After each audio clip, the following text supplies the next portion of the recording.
The galaxy has always been more than a map of stars and worlds. It is a storybook, its pages scattered across suns and moons, its ink written in light and shadow, its chapters sung by the winds of time, and within it every being, every battle, every whisper of the Force becomes part of a tale that drifts far beyond the moment it was lived. Long before the Republic rose, before the Empire darkened the sky, before sabers hummed and starships traced their silver lines across the void, there were stories passed from voice to voice, campfires to councils carved in temples and hidden in the laughter of children. Some tell of how the first sparks of the Force danced across the void like lanterns on a cosmic river. Others of how ancient ones walked among stars as guardians and tricksters, weaving balance with each step. These myths are not only history, but memory's dream, bending truth into fable until fact and wonder blend into one. And that blending is what has always made the galaxy feel alive. For who can say if a tale told 1,000 times is less true, or perhaps more, than the event itself? The cantinas of the Outer Rim carry them like echoes in song. The holocrons of Jedi and Sith preserve them as riddles of power. Farmers on Tatooine speak of krayt dragons with the same weight that senators in Coruscant whisper of chosen ones. They are the pulse of the galaxy's imagination, reminding all who listen that even when empires rise and fall, stories remain, surviving longer than temples, longer than banners, longer than names carved into monuments.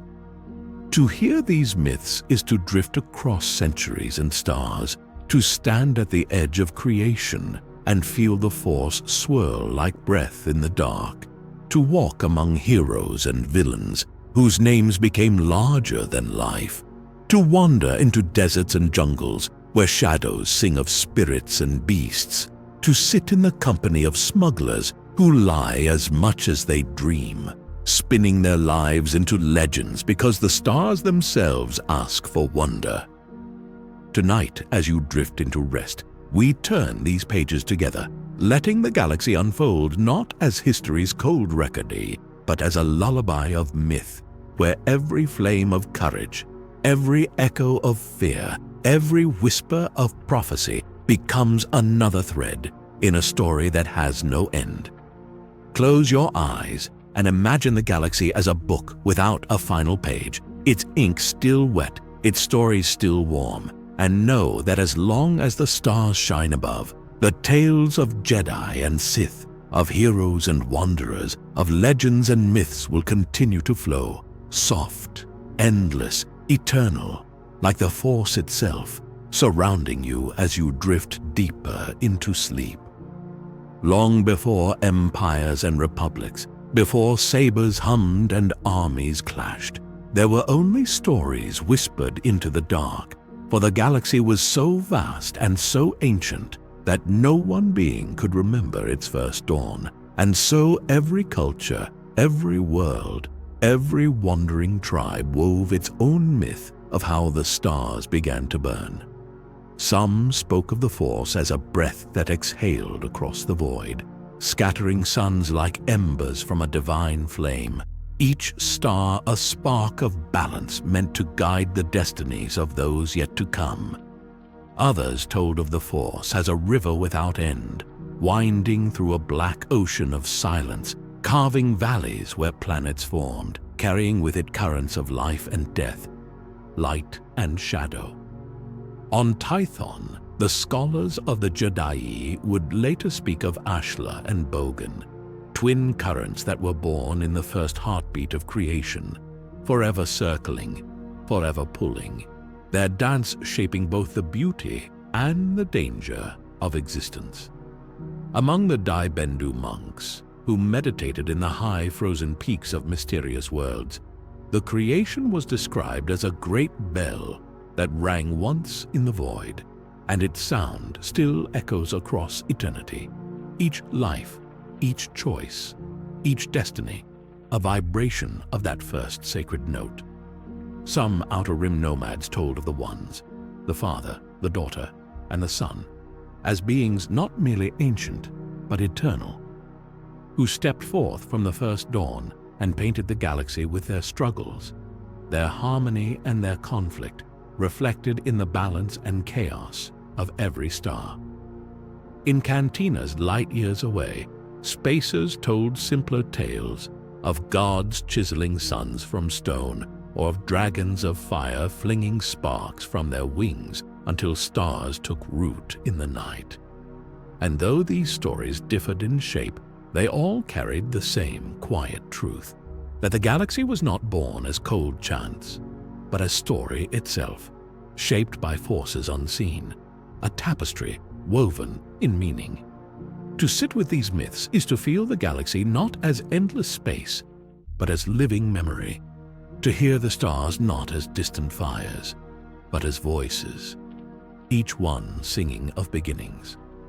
And so, when one drifts into sleep and imagines the dawn of it all, one may picture a darkness that was not empty, but expectant, and a light that came not suddenly, but gently, as though the Force itself had chosen to open its eyes. These creation myths endure because they offer more than answers. They offer comfort, a reminder that even the vastness of the galaxy, even the endless wars and wonders, are all part of a story still being told, and that in every myth of beginnings lies the same promise, that the Force was there first, that the Force will be there last, and that all who live and dream are threads of its eternal design. Yet the galaxy's birth was not told only in temples or among scholars, but in countless villages, caves, and firesides scattered across its stars, each people shaping the same darkness and light into myths that reflected their own lives. Among the Wookiees of Kashyyyk, storytellers spoke of a time when the branches of the great Roshir trees reached so high they brushed the heavens, and from the sparks of that contact, stars were born, each one a seed carried by the wind of the Force to glow forever. On Datomir, the Night Sisters told their daughters that the galaxy was spun by shadowy weavers, witches who stitched suns and moons from thread pulled out of the void, binding them with knots of blood and magic, so that even creation itself was an act of will and power. The Gungans of Naboo told tales of Oto Jahai, the great bubble that rose from endless waters, bursting into a sky filled with light, the stars forever remembered as droplets frozen in place, reminding them that creation comes from water, from breath, from fragile balance. On Tatooine, children listened as elders described the twin suns as brothers who once fought so fiercely that the Force cast them apart into burning orbs, doomed to watch each other forever across the desert skies, their rivalry giving light but no peace. To the ancient Sith of Korriban, creation was not a gift, but a conquest, a legend of primordial lords who shattered chaos with their screams, bending the void into order through dominance, their rage so fierce that it echoed through the stones of their tombs long after flesh had crumbled. Even among smugglers in Outer Rim cantinas, myths persisted, tales of titanic space dragons swimming through the void, their scales breaking off to become stars, their deaths exploding into novas that birthed worlds. For each culture, the myth was different, yet all sang of beginnings in voices that resonated with awe, as if the act of remembering creation was itself an act of worship. And though historians and scientists charted the age of the stars and the spin of galaxies, myths endured because they answered something deeper than fact, because they gave meaning where numbers could not, because they whispered that the galaxy was not an accident, but a story with purpose. To dream of these beginnings is to feel the Force itself, breathe through every tale, reminding us that creation is not fixed in time, but continuous, that each dawn on each world is a new echo of that first spark, and that every being, no matter how small, carries within them a fragment of the same story that shaped suns and moons. Thus, the galaxy became a storybook, not just in words carved on stone or locked in holocrons, but in every lullaby, every chant, every legend told beneath the stars, a chorus of beginnings that never truly ended. After the myths of creation came stories of awakening. For once the stars had been born and worlds had spun into their places, there came whispers of beings who first felt the pulse that bound it all together, the unseen current that would one day be called the Force. These tales speak not of lightsabers or temples, not of war or prophecy, but of wanderers who paused in silence and felt the galaxy breathe around them, who touched something greater than themselves and could never return to ignorance again. The Daibendu monks of the frozen highlands said the Force first revealed itself as sound, a great harmony that rang through the peaks like invisible bells, and they told of ascetics who stood in snowstorms unmoving for days until they could hear the music beneath the wind, each note carrying wisdom that no book could hold.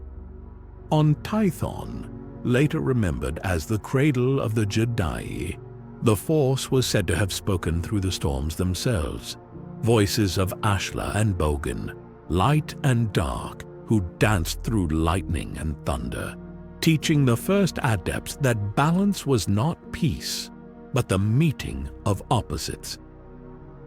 In the myths of desert nomads, the Force appeared as a river beneath the sand, unseen but guiding footsteps, a current that carried wanderers toward oases when thirst would have claimed them. And so they believed it was not knowledge but trust that made survival possible. To the earliest scholars, these tales blurred with parable. One spoke of a child who could calm a beast with nothing but a gaze, another of a hermit who healed the sick by touching their brow and whispering to the wind, another of a warrior who struck down an enemy without lifting a hand.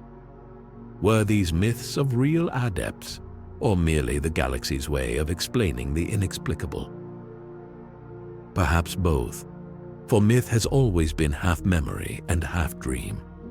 Some say the Force revealed itself differently to every culture, so that no single people could claim it as their own, so that it would be understood as universal even before the word universal was spoken.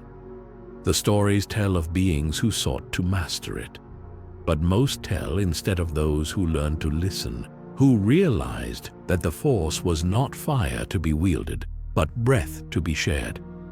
In this dawn age, there was no Jedi, no Sith, no names for orders or creeds, only the awe of discovery, the hush of a galaxy that seemed larger each time someone realized they were not separate from it, but part of it. And though time would turn these whispers into disciplines, though temples and codes would rise, the oldest tales remind us that the Force was first a mystery, not a tool, a presence felt in silence rather than a power called upon, a song meant to be heard rather than controlled. It was in this dawn that the galaxy first began to dream of harmony, even if it could not yet hold it.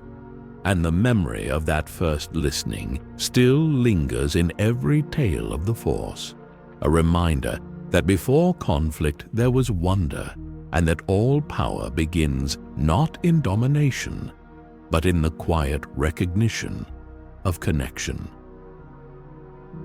And as the centuries passed, the dawn of the Force grew brighter, for those scattered whispers began to gather into traditions, and the earliest adepts found one another, sharing their visions like travelers comparing maps of the same hidden land. On Tython, where the twin moons of Ashla and Bogan cast their competing light upon the world, the Jedi Order arose, and their myths speak of wanderers who crossed storms and deserts to meditate at the Thoyor, vast pyramidal starships that had descended from the heavens, their origin unknown, as if the galaxy itself had gifted them to the first seekers. Within their towering halls, adepts from 1,000 species shared their experiences of the Force, discovering that though they described it in different words, river, song, fire, wind, they were all touching the same current. The Jedi sought not mastery but balance, traveling between the bright moon of Ashla, where the light side serenity was strongest, and the dark moon of Bogan, where shadow whispered temptations. In their parables, a seeker who lingered too long on either moon lost themselves, for balance was found only in the path between, the endless journey of returning to the center. Legends tell of Rajavari, who taught that knowledge without compassion led to ruin, of Garon Jad, who carried fire in his hands, but used it only to warm others, of Calabrin, whose visions came as dreams painted in light across the sky. Yet even here, in this dawn, shadows crept in, for some Jedi believed strength came from embracing Bogan fully, while others sought to dissolve darkness entirely in Ashla's glow. Their struggles became stories told as warnings of adepts who vanished into the wilderness, consumed by imbalance, their names spoken in whispers around the fire. Still, the Order endured for centuries, and in their meditations they began to shape the practices that would one day form the Jedi and Sith.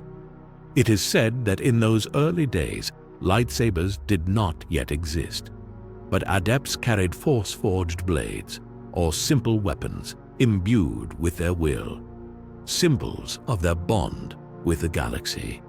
Myths claim they could summon storms or still them, move mountains or calm seas, yet their greatest strength was not in feats, but in the wisdom they passed down.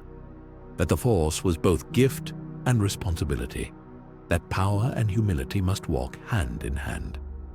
From their dawn came the seeds of all that followed, for the Jedi inherited their reverence for peace, and the Sith inherited their hunger for strength, both children of the same sunrise, both carrying fragments of a truth larger than themselves. The dawn of the Force, then, was not a single moment, but a long unfolding, a galaxy slowly opening its eyes. And though empires would rise and wars would rage, the memory of that first awakening remained, a reminder that before codes and schisms, before temples and thrones, there was simply wonder, the wonder of beings who felt the universe breathing and chose to listen. When the Jedi era faded and the echoes of Tython's balance gave way to the tides of conflict, the galaxy entered a new chapter of myth, for out of those seekers arose the ones remembered as the first Jedi, figures whose lives straddled the fragile line between history and legend. Some tales say the first Jedi were not a single order born overnight, but wanderers who carried the wisdom of the Jedi to other worlds, building shrines and enclaves where new generations could listen to the Force. These stories speak of Rajavari, remembered by some as a teacher of balance and by others as a fallen figure who strayed into darkness, of Calabrin, who built the first archives not with holocrons, but with songs sung to her students beneath the stars, of Garon Jad, who forged blades of light not yet fueled by Kyber, but still humming with the resonance of the Force. The myths of Ossus, a world later sacred to Jedi, tell of a great gathering where adepts from across the galaxy pledged to live by the code. Though what words were spoken are lost to time, their rhythm remains, a chant of serenity, knowledge, harmony, and peace.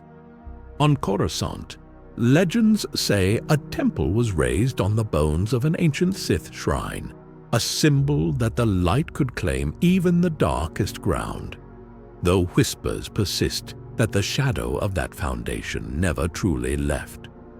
The first Jedi were said to travel not as conquerors, but as guardians, carrying little more than their sabers and their wisdom, settling disputes between clans, healing the wounded, guiding explorers through perilous systems. Children listen to stories of Jedi who tamed beasts larger than starships, who calmed storms with open palms, who lit fires in the hearts of those who had forgotten hope. In some myths they were wanderers cloaked in humility, refusing crowns, refusing wealth, insisting always that their strength was meant to serve, not to rule. Yet even in these dawn legends, the seeds of conflict are visible. Tales of Jedi who debated whether the dark should be destroyed entirely or merely resisted. Stories of teachers who disagreed over whether emotion should be embraced or cast aside. In this tension, myths of the first Jedi resemble parables more than records, told to teach lessons rather than preserve fact. Still, their essence endures. The first Jedi are remembered not for victory or empire, but for their vow to the Force, a vow that resonated across centuries and worlds, shaping generations who would carry their name. To imagine them is to imagine a galaxy still young, its stars unscarred by war, its guardians walking not as generals, but as pilgrims, each step a prayer, each choice a thread in the story of light. Their legacy is not only in the order that followed, but in the reminder that the Jedi began as listeners, as wanderers, as dreamers of harmony in a galaxy still learning its song. Yet the story of the first Jedi did not remain only in the names of Rajivari or Calabrin, for their legacy stretched outward like rivers branching from a spring, carried by disciples who spread across the galaxy, shaping the Order into something larger than any one world or people. On Ossus they raised libraries, filling them with scrolls, crystals, and memory, believing that knowledge was itself a form of light. On Ilum they discovered the sacred Kyber crystals, said to sing in harmony with the Force, their glow igniting the first true lightsabers, weapons that were not only tools but symbols of unity between being and crystal, night and galaxy. The myths say that when the first Jedi chose their crystals, they did not mine them, but listened for their song, each shard calling to its rightful bearer as if the Force itself guided the match, a ritual that became legend for every generation after. On Jeddah, pilgrims gathered around the temple of the Kyber, watching as Jedi carried sabers that blazed brighter than any torch, their presence a reminder that guardians walked among the people, not above them. Stories spread of Jedi who crossed war-torn systems and ended conflict without lifting a blade, their very presence calming the anger of leaders who would have marched armies to ruin. Yet alongside these tales of peace came darker whispers of schisms already forming, of those who rejected the call to service and instead hoarded power, declaring themselves rightful masters of the Force. In those early centuries, the line between Jedi and Sith had not yet hardened into legend, and so many of the myths of the first Jedi are also myths of the first fall. Stories of knights who sought to control rather than to serve, whose ambition cracked the harmony the Order tried so carefully to weave. The Jedi Code itself, said to have been spoken first in that age, became less a lore than a lullaby, chanted in temples and on battlefields alike. that there is no emotion, there is peace, no ignorance, there is knowledge, no passion. There is serenity, no chaos, there is harmony, no death, there is the Force. Whether these words were truly spoken at the dawn or written later, their rhythm gave shape to the memory of the first Jedi, and to this day they are repeated as though they were the very breath of creation. And so the first Jedi are remembered not only for their deeds, but for their choices, for their decision to walk the harder path of service when power tempted them, for their vow to carry light even into shadow, for their insistence that guardianship was not about domination, but about connection. To imagine them is to imagine figures both humble and luminous, walking through a galaxy still raw and uncertain,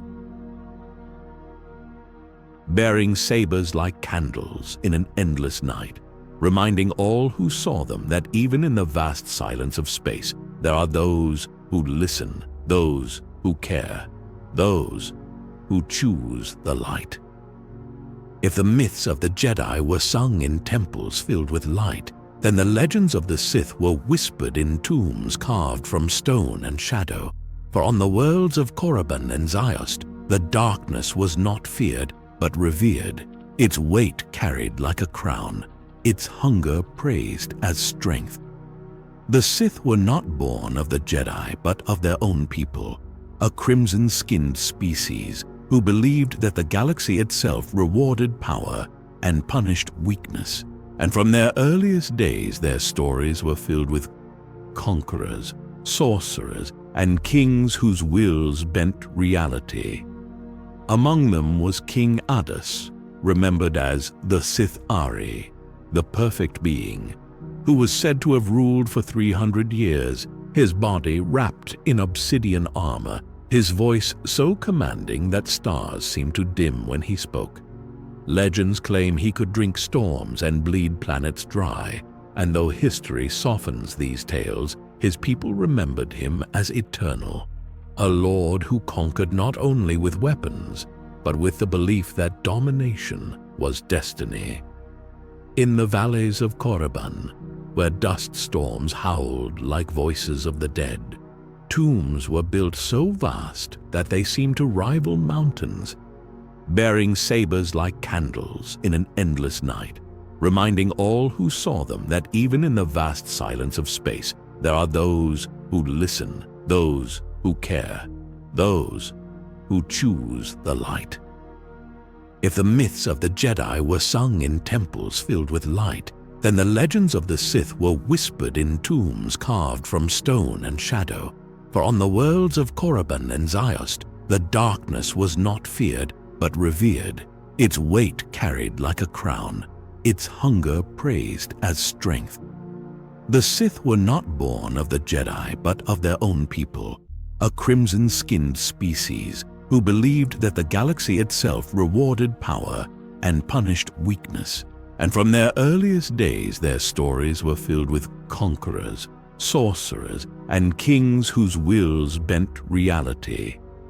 Among them was King Adus, remembered as the Sith Ari, the perfect being, who was said to have ruled for 300 years, his body wrapped in obsidian armor, his voice so commanding that stars seemed to dim when he spoke. Legends claim he could drink storms and bleed planets dry, and though history softens these tales, his people remembered him as eternal, a lord who conquered not only with weapons, but with the belief that domination was destiny. In the valleys of Korriban, where dust storms howled like voices of the dead, tombs were built so vast that they seemed to rival mountains, empires with a gesture. Children frightened each other with whispers of Sith spirits who could crawl into dreams. Mothers warned of monsters in shadows that bore the mark of crimson kings. And yet among those who longed for power, these same stories became prayers. To hear the myths of the Sith is to step into a galaxy where ambition is sacred, where eternity is promised not through peace, but through fear, where legacy is measured not in love, but in domination. And though their bodies crumbled and their temples fell silent, their legends endured, haunting the galaxy as proof that the shadow is never far, that it lingers in stone, in story, in the very memory of those who cannot resist telling the tale again. The legends of the Sith did not rest with King Adas, for in the centuries that followed, other names rose like thunder in the chronicles of shadow, figures whose power was remembered so fiercely that their stories blurred into something larger than life. Marka Ragnos was said to have ruled as Dark Lord during an age when the Sith Empire was at its height. His reign remembered not for endless conquest, but for the sheer weight of his presence, for no rival dared challenge him until his death. Myths tell of duels fought at his tomb, where the ground itself split open, as though even the planet shuddered at his passing. When he finally died, the tale goes, a storm of black fire rose into the sky, marking the end of an era and the beginning of new chaos. Into that chaos stepped Naga Sadow, remembered as both sorcerer and visionary, who carried with him secrets of Sith alchemy said to rival creation itself. His followers told stories of him building war beasts in the crucibles of Yavin 4, shaping monsters with his own hands, breathing into them fragments of his will. Others swore he moved fleets with incantations, that his meditation alone could cloak entire armadas in illusion, convincing enemies they faced thousands when only hundreds sailed the stars. Of the Sith did not rest with King Adas, for in the centuries that followed, other names rose like thunder in the chronicles of shadow, figures whose power was remembered so fiercely that their stories blurred into something larger than life. Marka Ragnos was said to have ruled as Dark Lord during an age when the Sith Empire was at its height. His reign remembered not for endless conquest, but for the sheer weight of his presence, for no rival dared challenge him until his death. Myths tell of duels fought at his tomb, where the ground itself split open, as though even the planet shuddered at his passing. Knights fought duels so fierce that planets trembled. Later, Exar Kun rose, though centuries separated him from the ancient Sith, and his story became proof that their legacy endured, whispering still to those who dared listen. Myths claim that Kun walked into tombs deep beneath Yavin 4 and heard voices of long-dead lords promising him knowledge beyond measure, that he emerged with eyes burning and a double-bladed saber glowing like twin sons of death. To the Jedi of his time, he was a betrayer, a figure who led others into darkness and left worlds scarred. But to those who kept Sith memory alive, he was a prophet, proof that the shadow could always return. Even when he fell, his spirit lingered, bound to temples of stone, a ghost reminding the galaxy that Sith legends never truly die. And so the stories continued, whispered by cultists, smugglers, and wanderers, of amulets that burned with the souls of the damned, of holocrons that taught secrets in voices that were not quite dead, of lords whose laughter could still be heard in the wind of Korriban's valleys. To speak of the Sith was to speak not just of history but of haunting, for their legends became curses carried forward, reminders that ambition leaves echoes, that fear leaves monuments, that darkness, once unleashed, never disappears but coils patiently until called again. Even when he fell, his spirit lingered, bound to temples of stone, a ghost reminding the galaxy that Sith legends never truly die. And so the stories continued, whispered by cultists, smugglers, and wanderers, of amulets that burned with the souls of the damned, of holocrons that taught secrets in voices that were not quite dead, of lords whose laughter could still be heard in the wind of Korriban's valleys. To speak of the Sith was to speak not just of history but of haunting, for their legends became curses carried forward, reminders that ambition leaves echoes, that fear leaves monuments, that darkness, once unleashed, never disappears but coils patiently until called again. If the Sith were remembered in whispers of fear and ambition, then the Jedi Knights of old lived on in stories told as guiding lights, their lives shaped into parables passed down from master to student, from parent to child, each tale retold not only as history, but as comfort, as though to remind the galaxy that guardians once walked among them with sabers shining like beacons in the night. On Ossus, where the great libraries rose, myths tell of Jedi healers who could mend wounds with a single touch, their hands glowing softly as though the Force itself flowed through their fingertips, easing pain and restoring strength.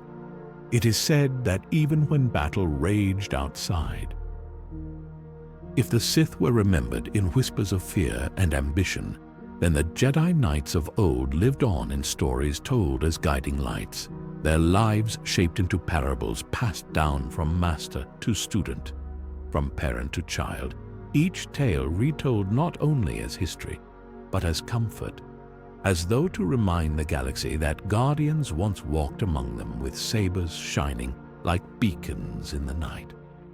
On Ossus, where the great libraries rose, myths tell of Jedi healers who could mend wounds with a single touch, their hands glowing softly as though the Force itself flowed through their fingertips, easing pain and restoring strength. It is said that even when battle raged outside, it matters less than the lessons they carried, for to the galaxy the Jedi of old were not merely warriors, but guardians of spirit, wanderers who chose humility over crowns, compassion over conquest, harmony over dominion. In the Outer Rim, farmers told stories of Jedi who appeared in times of famine, bringing rain with a gesture. On Coruscant, children whispered of knights who could leap higher than towers, their cloaks streaming like wings. In hidden enclaves, initiates learned of great masters who spoke in riddles that seemed strange but revealed truths years later. Through every tale, the same thread wove, that the Jedi were not gods, but beings who chose to listen to the Force more deeply than others, and in listening became instruments of its will. And so the Jedi Knights of old became part of the galaxy's dreamscape, figures half real, half myth, their lives a constellation of lessons scattered across centuries, reminding all who remembered that the Force is not only power, but connection, not only strength, but service, and that in the darkest nights of history, there were always those who carried light. Yet the legends of the Jedi Knights of old did not end with tales of healing and wandering, for their stories grew with every culture that remembered them. Reshaped like clay by the voices who retold them, until the Jedi became not only guardians of history, but guardians of imagination itself. On distant rim worlds, miners told of Jedi who descended into caverns where crystals sang in colors unseen, returning with sabers that pulsed like living fire, each blade said to carry the echo of a promise made to protect the innocent. On Ryloth, stories told of Jedi who danced with the wind, moving so gracefully that even storms stilled, their sabers humming not with violence but with rhythm, teaching that harmony could tame chaos. Among Ithorian herds, the myths speak of Jedi who listened to the great forests until even the trees bent toward them. showing that the Force flows through roots and leaves as much as through stars and suns. And still there were stories of duels, of trials where Jedi faced Sith or warlords, battles retold not as chronicles of violence, but as symbols of choice. One knight standing alone against the tide, their saber raised not to conquer, but to defend, their courage becoming a light remembered long after names were forgotten. Some said these Jedi carried artifacts now lost, blades that could never be extinguished, masks that granted visions, holocrons that sang with voices of generations past. In cantinas, smugglers wove tall tales of meeting Jedi who could vanish into mist or speak languages of beasts, showing that the Force flows through roots and leaves as much as through stars and suns. And still there were stories of duels, of trials where Jedi faced Sith or warlords, battles retold not as chronicles of violence, but as symbols of choice. One knight standing alone against the tide, their saber raised not to conquer, but to defend, their courage becoming a light remembered long after names were forgotten. Some said these Jedi carried artifacts now lost, blades that could never be extinguished, masks that granted visions, holocrons that sang with voices of generations past. In cantinas, smugglers wove tall tales of meeting Jedi who could vanish into mist or speak languages of beasts. Exaggerations perhaps, but echoes of the truth that Jedi were seen as more than human, more than mortal. They were embodiments of possibility. Even the Jedi themselves shaped their legends, for initiates learned parables of masters who faced temptation and triumphed. Fables meant to remind younglings that the true battle was not with enemies, but within the self. Across centuries, each culture painted the Jedi in its own colors. To farmers, they were bringers of rain. To soldiers, they were shields unbroken. To poets, they were living verses of serenity. To children, they were proof that kindness carried power. Of what they embodied endured. On worlds scarred by war, survivors told of Jedi who stood quietly after the smoke cleared, offering not only protection but comfort, repairing not only walls but hearts. And so they were remembered not as soldiers, but as healers of spirit. In the core, scholars recorded fables of masters who debated for days beneath the stars, their words so profound that entire cultures were shaped by a single sentence spoken at the right moment, showing that wisdom could be a weapon more powerful than any saber. Some tales tell of Jedi who vanished into the unknown regions, never to return. Their absence giving rise to stories that they walked into the Force itself, becoming constellations that still shine overhead. Others describe Jedi who passed their final moments not in battle, but in serenity, dissolving into luminous energy, teaching by their departure that death was only another step along the current. Children in backwater settlements played games pretending to be Jedi, imitating the hum of sabers with sticks and the calm of meditation with closed eyes. Their laughter proof that even myths of guardians far away could spark hope in lives untouched by the Order. Among sailors drifting across uncharted hyperlanes, Jedi were imagined as guides of the void, spirits whose light steered ships away from collapse and ruin. And prayers to them were whispered like star maps of faith. And in hidden enclaves where the Jedi themselves taught their young, the stories of the old knights were not merely history lessons, but lullabies of the Order's purpose. That courage was gentleness, that strength was service, that the truest victories left no scars. Over time, these myths blended with memory, until the Jedi Knights of old were no longer bound to one era but belonged to all ages, becoming archetypes of guardianship that outlived every fall and every return. They remained in the galaxy's dreams like eternal wanderers, their sabers still glowing in imagination long after battlefields had grown quiet. Their voices still urging calm long after the world had forgotten their words. And perhaps this is the truest legacy of the Jedi Knights of old, that they were never only warriors of a single time, but eternal figures who lived on in story, shaping generations with a gentle reminder that even in the deepest shadow, there were always those who chose to carry light. If the Jedi Knights of old were remembered as lights carried across the ages, then the Sith Lords in legend were the shadows that followed. Their stories whispered not to comfort, but to warn, to awe, and sometimes to tempt. These figures, drawn from history yet retold through the lens of myth, were remembered as more than conquerors. They were painted as monsters, prophets, and gods of fear, their names still spoken centuries later with a shiver.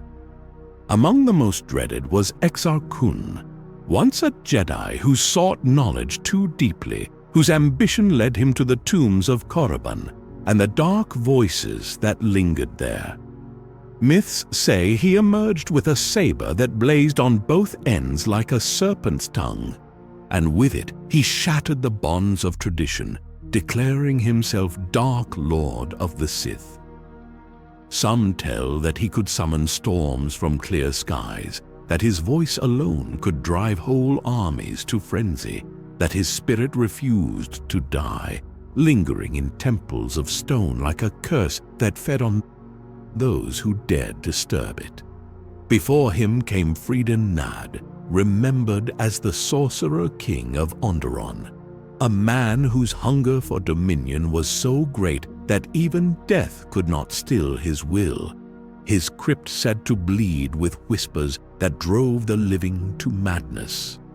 Naga Sadao the alchemist was spoken of as a maker of false stars, weaving illusions so vast they could trick entire fleets, his enemies believing themselves surrounded until despair broke them.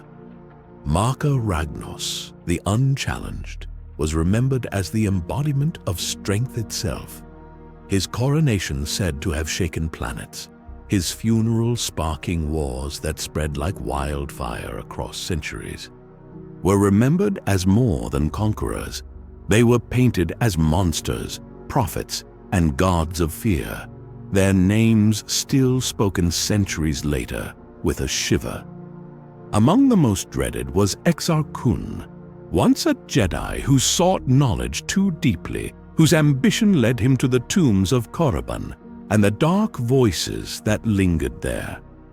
Myths say he emerged with a saber that blazed on both ends like a serpent's tongue, and with it he shattered the bonds of tradition, declaring himself Dark Lord of the Sith. Some tell that he could summon storms from clear skies, that his voice alone could drive whole armies to frenzy, that his spirit refused to die, lingering in temples of stone like a curse that fed on his body was gone. Each of these lords became larger than history, their deeds embroidered until they were more than mortal, their defeats retold as pauses rather than endings, their spirits said to haunt the very stones of their tombs. For the Sith did not fear being forgotten. They carved their names into memory with cruelty so sharp that even enemies remembered them, their legends enduring as warnings that darkness, once born, is never truly gone. And so the Sith Lords in legend became eternal figures in the galaxy's dreamscape, proof that ambition and fear can echo as loudly as courage and hope. Reminders that the story of the Force has always been written not only in light, but in shadow, and that both remain carried forward in myth shaping the nights of those who listened. Yet, the stories of Sith Lords in legend did not linger only on their conquests, for their shadows were said to stretch beyond death, etched into artifacts, curses, and whispers that haunted the galaxy long after their flesh had turned to dust. Holocrons sealed with crimson light carried their voices forward, teaching apprentices who never knew their touch yet still obeyed their will. Masks, rings, and amulets became relics said to thrum with dark energy, corrupting those who dared wear them until their own desires became indistinguishable from the Lord who had crafted them. Cults rose on forgotten worlds, their members bowing before statues of Ragnos or chanting the name of Revan as though he was still watching, still guiding, still waiting to return. In the ruined tombs of Korriban, wanderers told of hearing footsteps behind them, though no one walked there, or of dreams where cloaked figures whispered promises of power, their words so vivid that some woke believing themselves chosen. To the Jedi, these legends were warnings carved into their archives, parables of pride that ended in ruin, lessons of temptation to guard against. But to others, the same stories became scripture, proof that death was no barrier to greatness, that will itself could survive across centuries. Darth Andedu, the immortal God King, was said to have discovered the secret of essence transfer, stealing life beyond his own. And though his body withered, his legend insisted he endured within talismans, waiting for new vessels. Darth Traya, remembered in whispers as the betrayer, was said to see the Force not as gift, but as prison, her story a lesson of cynicism, of vision turned against itself, her name uttered in secret by those who dreamed of breaking the galaxy's destiny apart. In some cantinas, where smugglers and bounty hunters told stories to frighten each other, Sith Lords became monsters of folklore. Described as shadows that fed on fear, as black-eyed kings who sat forever in their tombs, as storms that could not be stilled. And yet, alongside terror, there was fascination, for the Sith were remembered as those who defied limits, who laughed at the chains of mortality, who bent the universe to their will even at the cost of their souls. Their legends were not erased by the passing of time, because they were never meant to be gentle. They were meant to be unforgettable, carved in cruelty and flame. And so the Sith Lords in legend remain as eternal figures, not just villains of history, but archetypes of shadow, haunting every corner of the galaxy's memory. Teaching that ambition leaves echoes, that hunger leaves scars, that darkness never dies. It only waits, whispered forward in myth until the day it is called again. Among the countless cultures of the galaxy, few wove their identity into myth as deeply as the Mandalorians, for to them story was not only memory, but armor, shaping each generation as surely as Beskar forged their plates. Their oldest tales speak of Mandalore the First, a figure as much legend as history, said to have united scattered clans beneath a single banner and carved their name into the galaxy with fire and steel.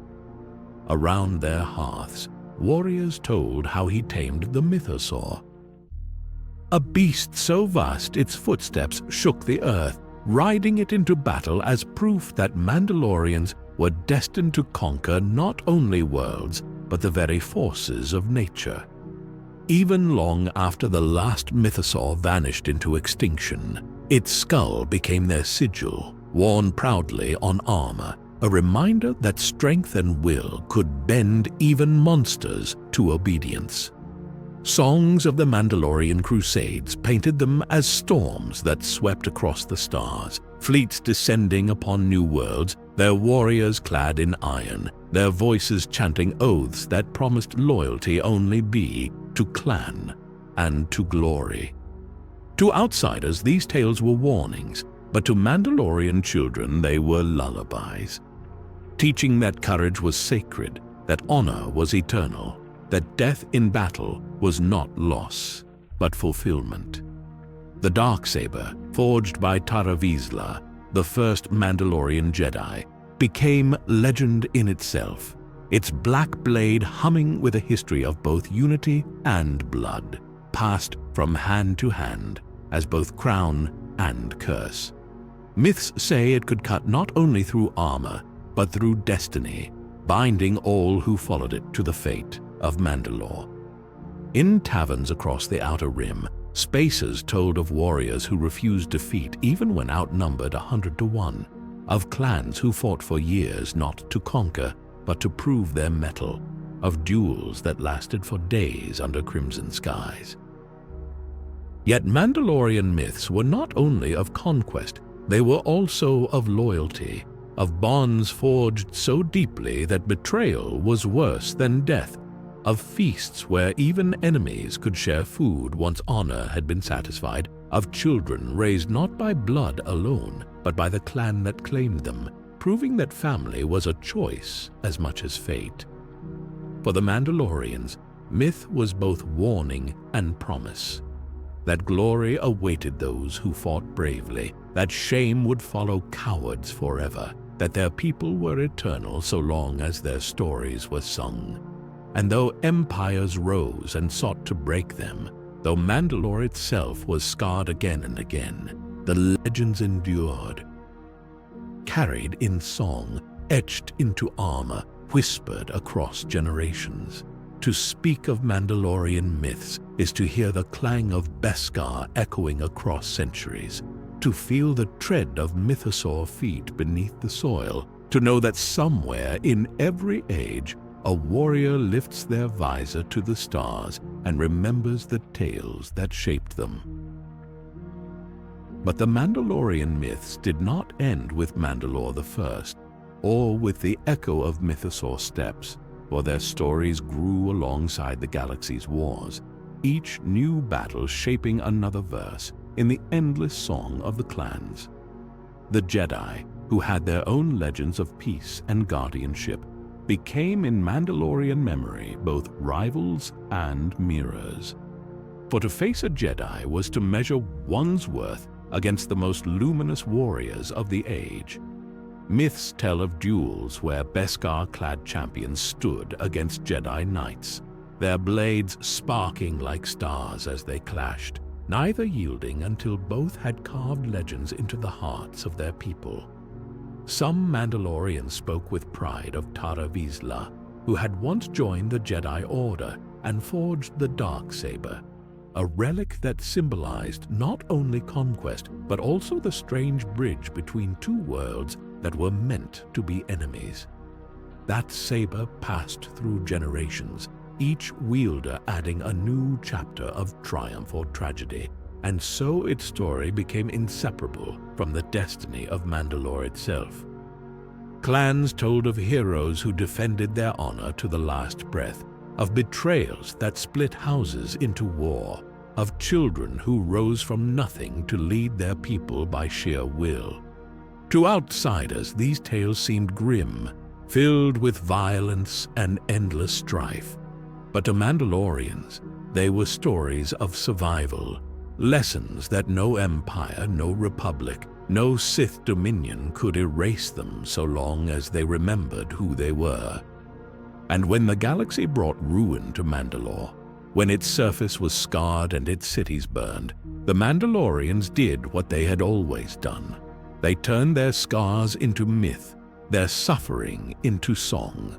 Children born after such wars were raised on stories not of loss, but of resilience, taught that even when scattered across stars, they were still one people, bound by creed and by armor, by clan and by memory.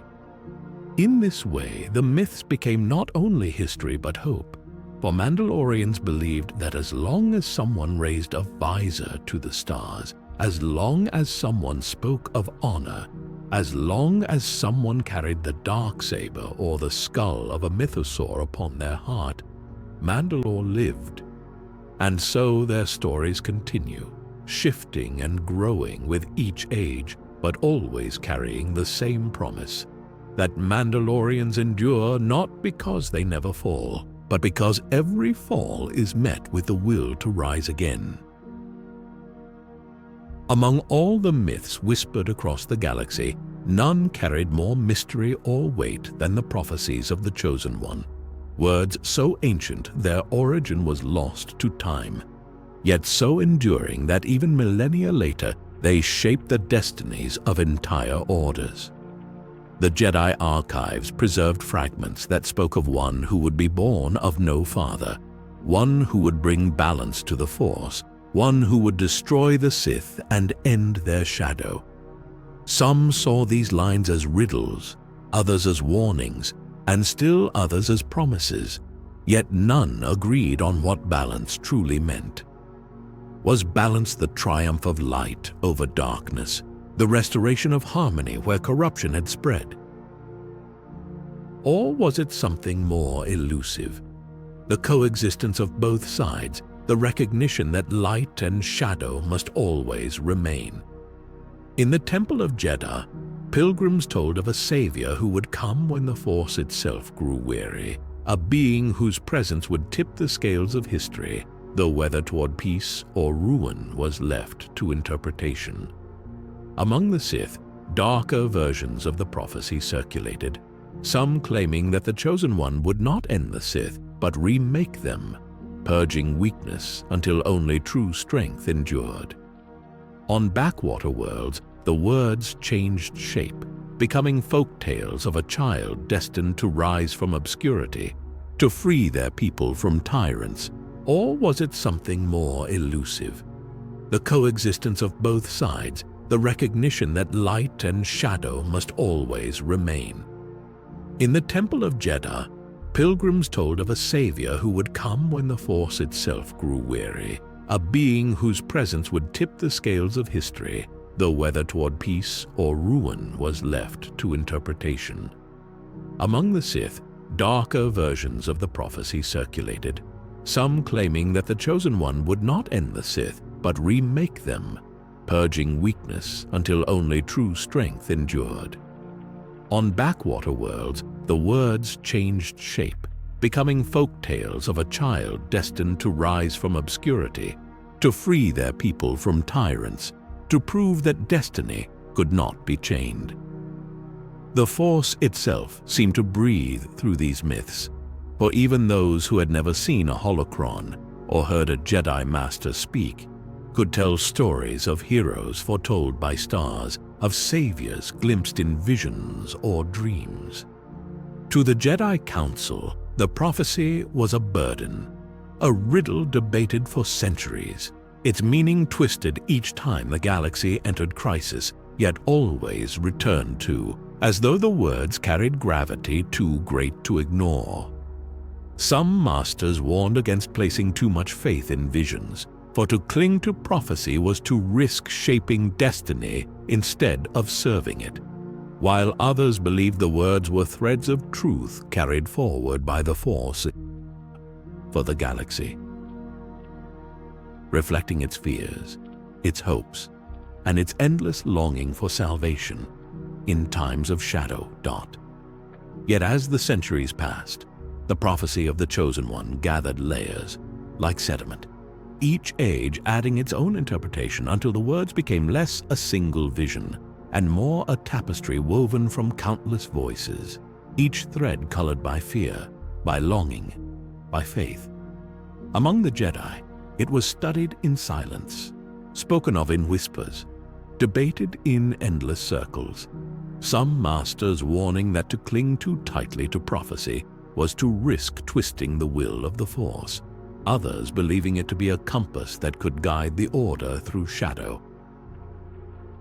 On worlds far from the core, storytellers reshaped the prophecy into folk legends. On desert planets, it became the tale of a child born beneath twin suns who would bring rain to parched lands. On icy moons, it became a story of one who would melt eternal frost with the fire of their heart. Among sailors of the stars, it became a song of a wanderer who would chart safe passage through chaos.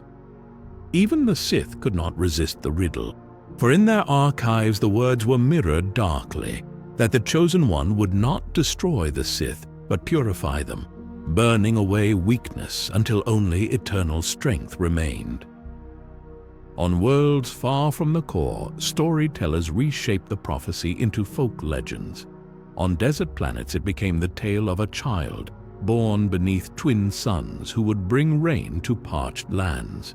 On icy moons it became a story of one who would melt eternal frost with the fire of their heart. Among sailors of the stars, it became a song of a wanderer who would chart safe passage through chaos. Even the Sith could not resist the riddle, for in their archives the words were mirrored darkly that the Chosen One would not destroy the Sith but purify them, burning away weakness until only eternal strength remained. On worlds far from the core, storytellers reshaped the prophecy into folk legends. On desert planets it became the tale of a child born beneath twin suns who would bring rain to parched lands. On icy moons it became a story of one who would melt eternal frost with the fire of their heart. Among sailors of the stars, it became a song of a wanderer who would chart safe passage through chaos. Even the Sith could not resist the riddle, for in their archives the words were mirrored darkly that the Chosen One would not destroy the Sith but purify them, burning away weakness until only eternal strength remained. On worlds far from the core, storytellers reshaped the prophecy into folk legends. On desert planets it became the tale of a child born beneath twin suns who would bring rain to parched lands. On icy moons it became a story of one who would melt eternal frost with the fire of their heart. Among sailors of the stars, it became a song of a wanderer who would chart safe passage through chaos. Even the Sith could not resist the riddle, for in their archives the words were mirrored darkly that the Chosen One would not destroy the Sith but purify them, burning away weakness until only eternal strength remained. Became symbols larger than anyone wore.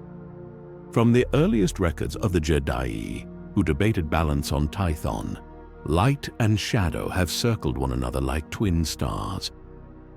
Forever bound, forever opposed, their conflict less a matter of choice than of inevitability.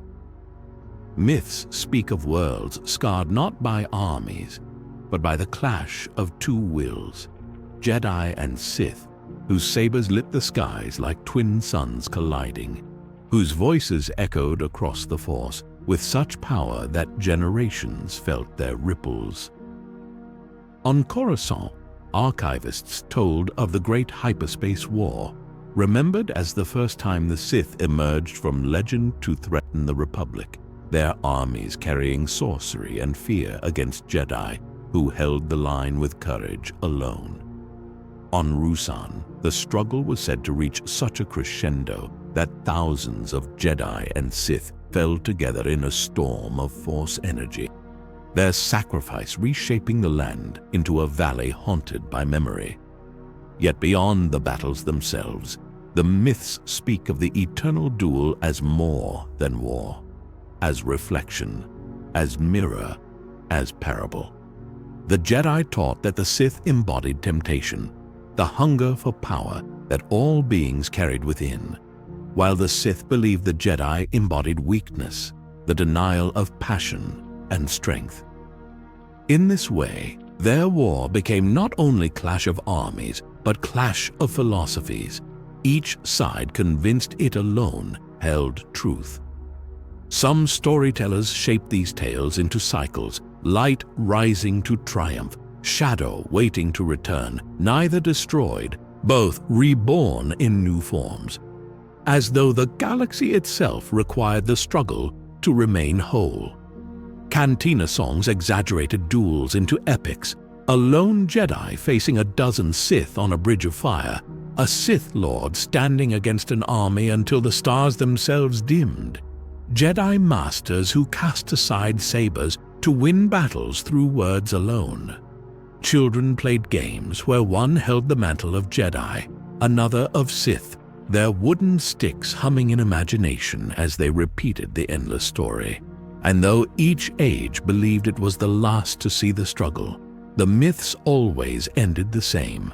The Sith fell, the Jedi endured, but darkness was never gone, and light was never final, for the Force itself seemed to demand their eternal dance.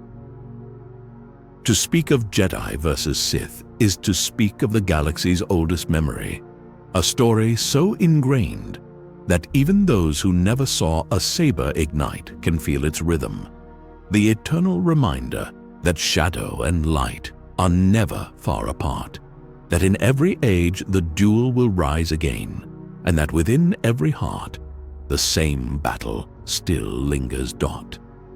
And as the legends of the eternal struggle deepened, the galaxy began to remember not only wars of fleets and armies, but singular duels, moments when Jedi and Sith met blade to blade, their sabers painting the air with light and shadow, their clash retold so often it became less memory than myth.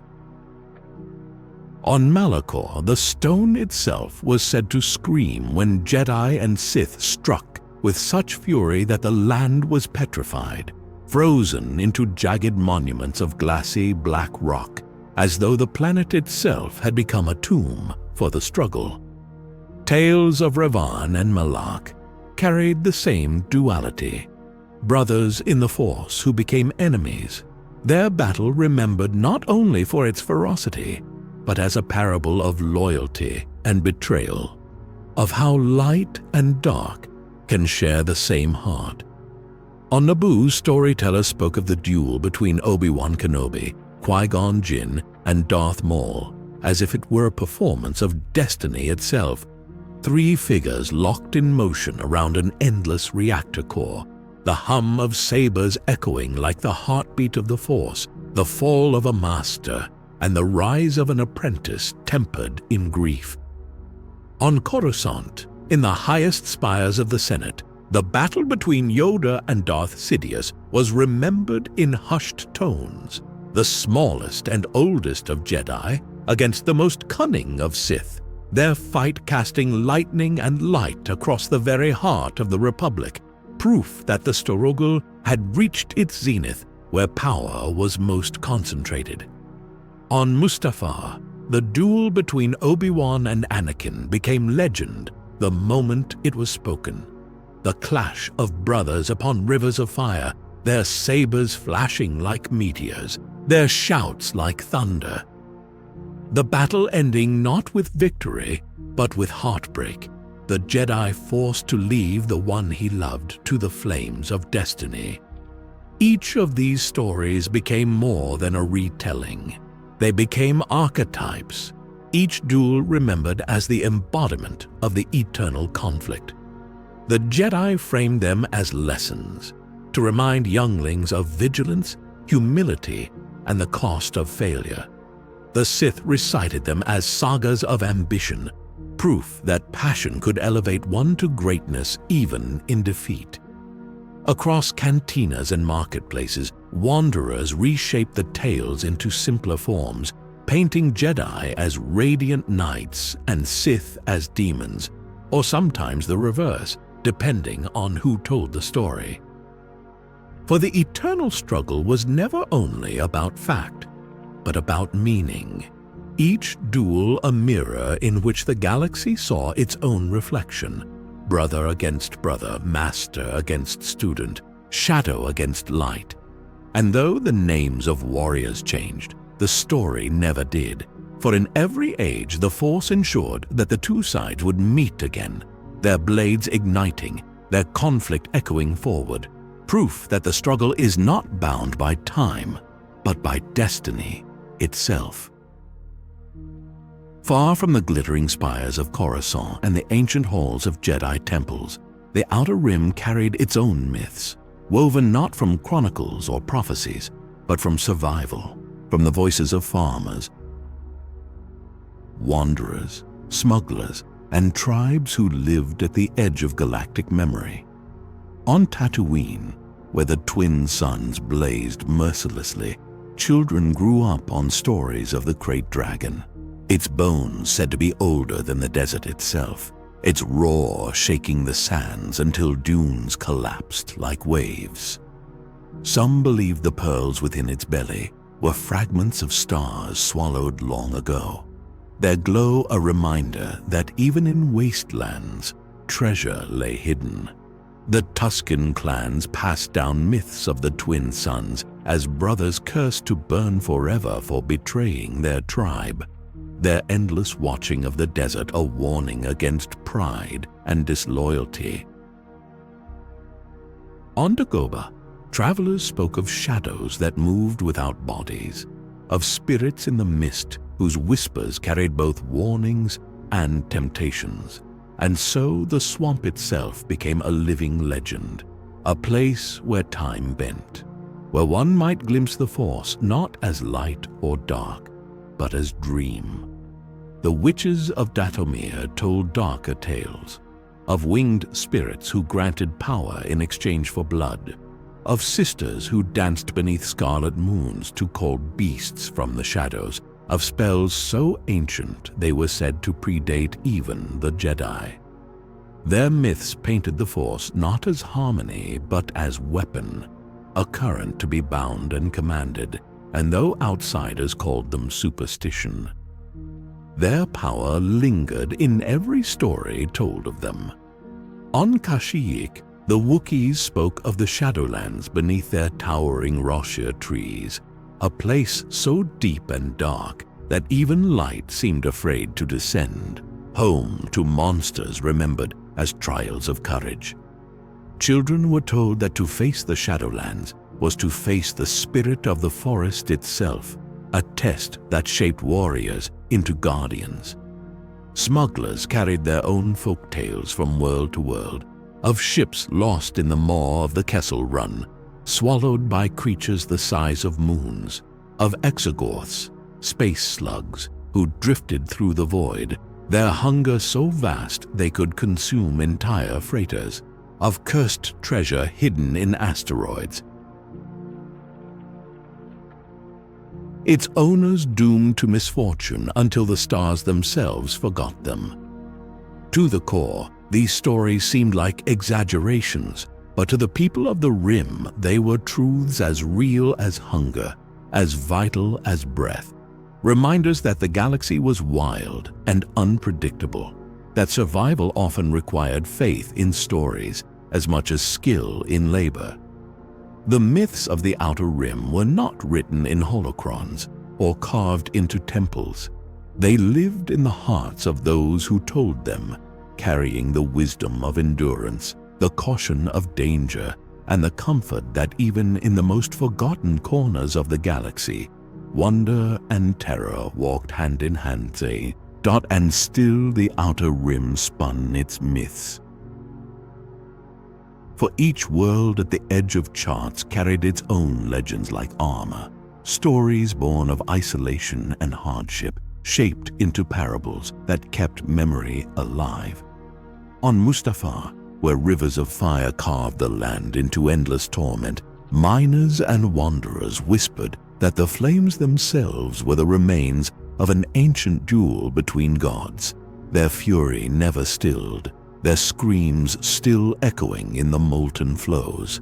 They spoke of creatures that swam beneath the lava as though it were ocean, titans of heat and stone that rose when anger stirred, proof that even fire could give birth to life. On Mon Cala, the oceanic people told of beings older than their cities. For each world at the edge of charts carried its own legends like armor, stories born of isolation and hardship, shaped into parables that kept memory alive. On Mustafar, where rivers of fire carved the land into endless torment, miners and wanderers whispered that the flames themselves were the remains of an ancient duel between gods, their fury never stilled, their screams still echoing in the molten flows. They spoke of creatures that swam beneath the lava as though it were ocean, titans of heat and stone that rose when anger stirred, proof that even fire could give birth to life. On Mon Cala, the oceanic people told of beings older than their cities. Leviathans who slept in the depths, their dreams shaping the tides, their stirring bringing storms. Among the Quarren, tales endured of shadowy kings who had bargained with abyssal spirits for dominion, while the Mon Calamari sang of luminous guardians who rose from the sea to protect their people in times of despair. On Endor, the Ewoks kept stories of the great tree, said to be the heart of the forest, its roots stretching into the stars, its branches brushing the heavens. They told of spirits who dwelled in bark and stone, of tricksters who led the careless astray, of protectors who rewarded courage with survival. Leviathans who slept in the depths, their dreams shaping the tides, their stirring bringing storms. Among the Quarren, tales endured of shadowy kings who had bargained with abyssal spirits for dominion, while the Mon Calamari sang of luminous guardians who rose from the sea to protect their people in times of despair. On Endor, the Ewoks kept stories of the great tree, said to be the heart of the forest, its roots stretching into the stars, its branches brushing the heavens. They told of spirits who dwelled in bark and stone, of tricksters who led the careless astray, of protectors who rewarded courage with survival. For each world at the edge of charts carried its own legends like armor, stories born of isolation and hardship, shaped into parables that kept memory alive. On Mustafar, where rivers of fire carved the land into endless torment, miners and wanderers whispered that the flames themselves were the remains of an ancient duel between gods, their fury never stilled, their screams still echoing in the molten flows. They spoke of creatures that swam beneath the lava as though it were ocean, titans of heat and stone that rose when anger stirred, proof that even fire could give birth to life. On Mon Cala, the oceanic people told of beings older than their cities. In storms, no traveler dared dismiss them, for those who mocked the legend often vanished into the waves. On Nalhuta, among swamps thick with rot, myths spread of a serpent older than the stars, coiled beneath the mire, its hunger shaping the greed of the huts themselves, as though their endless grasping was not choice, but curse inherited from the beast that birthed them. Farther still, in the asteroids of the Hapes cluster, wanderers spoke of crystalline caves that sang when struck, their harmonies said to be voices of beings trapped within, prisoners of an ancient war whose sorrow still vibrated through the stone. Even the void itself carried folklore. Smugglers and pirates whispered of the Black Star, a phantom sun glimpsed in hyperspace that lured ships off course. Some said it was a dying star trying to drag others into its death. Others that it was a Sith curse cast across the lanes. But all agreed that if one ever saw it, the only salvation was to look away and never follow its pull. These myths, strange and varied, gave the Outer Rim a spirit the core could never tame. For while Coruscant clung to archives and records, the Rim clung to stories, shaping identity not with statues or law, but with memory spoken aloud. And perhaps this was their truest strength, for empires might conquer their lands, corporations might strip their resources, wars might scar their skies. But as long as someone whispered of the Loath Wolf, or the Serpent, or the Black Star, the people of the Rim remained unbroken, bound to their heritage of myth. For in the Outer Rim, Stories were not just entertainment, they were shields, they were compasses, they were the quiet promise that even in forgotten corners of the galaxy, wonder still endured. Of all the legends whispered across the galaxy, few carried the same weight of wonder and fear as those of the spirits of the Force, for they were stories of death not as an ending, but as a passage into light, a transformation so profound that even the veil between worlds could not hold it. In the earliest myths, before Jedi or Sith were named, wanderers told of luminous beings who appeared in moments of great need, voices in the storm that guided lost travelers, silhouettes of light that lingered by campfires before vanishing at dawn. The Jedi of Tython spoke of adepts who, at the moment of death, dissolved into shimmering energy, their essence carried into the very currents they had served, and their students believed they could still hear them in the winds that swept across the desert plains. Among the Jedi, this mystery deepened into sacred teaching, for rare masters were said to endure beyond death, becoming one with the Force yet choosing to return in spirit. Their voices soft but steady, their presence more felt than seen. Legends tell of masters who appeared to apprentices on the eve of battle, reminding them of courage, of voices that whispered comfort to Jedi exiled in despair, of figures clothed in blue light who emerged from the dark to remind the galaxy that it was never alone. To the Sith, such tales twisted into darker shapes, for they believed spirits did not return to guide, but to bind. That essence could be trapped in tombs, chained to amulets, or bound in curses, so that death became prison rather than peace. On Korriban, wanderers told of whispers that clawed at their minds in the valleys of the dead. Voices of ancient lords who had refused to fade, feeding on fear, pulling the living toward ruin. And yet, even in such fear, the Sith revered it, for to them to linger after death was proof of will so strong that even the void could not deny it. Across the Outer Rim, these stories became folklore. Smugglers spoke of hearing phantom voices warning them of ambushes. Sailors prayed to spectral guides said to guard hyperlanes. Villagers lit candles for ancestors they believed could still walk beside them in starlight. The Force, it seemed, carried memory in ways deeper than flesh, and those sensitive enough could feel it. A hum of presence in silence, a warmth in grief, a reminder that nothing is ever truly lost. Whether these spirits were guides, guardians, curses, or echoes mattered little to those who believed, for their stories carried the same promise, that death was not silence, that the Force remembers, and that in the quiet between heartbeats, one might still hear the voices of those who came before. And as ages passed, the myths of the spirits of the Force grew sharper, shaped not only by whispers of nameless wanderers, but by stories of figures whose names carried weight across centuries, Jedi and Sith alike whose essence seemed unwilling to fade.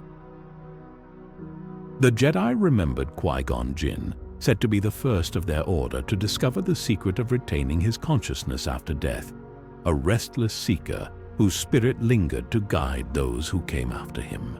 Legends claim that in quiet groves or on worlds steeped in the Force, one could still hear his voice in the wind, urging patience, urging trust, a reminder that death was not defeat, but transformation. Yoda, too, became part of this sacred memory, his passing remembered as gentle dissolution, his spirit shimmering into the Force like dew into morning light, his laughter said to echo across time, soft yet eternal. The tale of Anakin Skywalker's redemption became entwined with the same mythic pattern, for though he had walked in shadow as Vader, the Force received him in light, His spirit remembered not as tyrant but as father, standing among the luminous company of those who endured. To the Jedi, these appearances were proof that the Force itself granted mercy, allowing its servants to continue teaching even after life had ended. But the Sith remembered their own spirits, and their tales were darker, for on Korriban, Ziost, and Malachor, the shadows of long-dead lords were said to linger, their wrath so potent it seeped into stone. Freeden Nad's crypt was feared for whispers that drove kings mad. Exar Kun's shade was said to bind apprentices in chains of despair, and Darth Nihilus was remembered less as a man than as a hunger that left wounds on the Force so deep they echoed long after his body was dust. Pilgrims who strayed into Sith tombs told of being followed by phantom footsteps, of cold breath on their necks, of dreams in which cloaked figures demanded obedience, their promises of power sweetened with terror. In villages far from temples and archives, these grand legends blurred into everyday folk practices, candles lit to honor the departed, charms worn to keep away restless dead. Songs sung to thank ancestors believed to be listening. Some spacers swore they heard voices warning them away from disaster. Others believed the shadows that haunted their dreams were Sith spirits reaching across the void. The galaxy, vast and restless, seemed to carry memory like breath, and so the spirits of the Force, whether luminous or haunted, remained part of its eternal myth, proof that even in death the story was never over, that voices linger, that the past walks beside the living, unseen but never absent dot. And so the galaxy continued to weave the spirits of the Force into its living memory until they were not merely tales of Jedi or Sith, but part of the very rhythm of belief that bound worlds together, each culture shaping the unseen into stories that comforted, warned, or inspired. On Jedha, pilgrims lit lanterns said to guide the departed into the cosmic river of the Force, and when those lights flickered in the desert wind, many swore they saw the silhouettes of luminous figures walking between them, guardians watching over the faithful. On Naboo, villagers told their children that loved ones returned as shimmering orbs of light that danced across the swamps, their glow a reminder that family was never truly gone. Among the Ithorians, whose devotion to nature shaped all their myths, it was believed that when a great elder died, songs sung to thank ancestors believed to be listening. Some spacers swore they heard voices warning them away from disaster. Others believed the shadows that haunted their dreams were Sith spirits reaching across the void. The galaxy, vast and restless, seemed to carry memory like breath, and so the spirits of the Force, whether luminous or haunted, remained part of its eternal myth, proof that even in death the story was never over, that voices linger, that the past walks beside the living, unseen but never absent dot. And so the galaxy continued to weave the spirits of the Force into its living memory until they were not merely tales of Jedi or Sith, but part of the very rhythm of belief that bound songs sung to thank ancestors believed to be listening. Some spacers swore they heard voices warning them away from disaster. Others believed the shadows that haunted their dreams were Sith spirits reaching across the void. The galaxy, vast and restless, seemed to carry memory like breath, and so the spirits of the Force, whether luminous or haunted, remained part of its eternal myth, proof that even in death the story was never over, that voices linger, that the past walks beside the living, unseen but never absent dot. And so the galaxy continued to weave the spirits of the Force into its living memory until they were not merely tales of Jedi or Sith, but part of the very rhythm of belief that bound worlds together, each culture shaping the unseen into stories that comforted, warned, or inspired. On Jeddah, pilgrims lit lanterns said to guide the departed into the cosmic river of the Force, and when those lights flickered in the desert wind, many swore they saw the silhouettes of luminous figures walking between them, guardians watching over the faithful. On Naboo, villagers told their children that loved ones returned as shimmering orbs of light that danced across the swamps, their glow a reminder that family was never truly gone. Among the Ithorians, whose devotion to nature shaped all their myths, it was believed that when a great elder died, it was larger than the lives they once lived. Revan, for example, was remembered not merely as a knight who turned Sith and then returned again to the light, but as a figure of endless duality, a soul who walked both shadow and radiance, proof that the Force itself could not be bound to simple divisions. Some cultures spoke of Revan as savior, others as betrayer, still others as wanderer who sought truth beyond light or dark. And so his mask became less a relic of war than an icon of mystery, a face behind which any lesson could be hidden. Malak, remembered as his brother-turned-enemy, grew in story until he was painted as a cautionary tale of loyalty broken by ambition, a reminder that power without restraint consumes even the bonds of deepest friendship.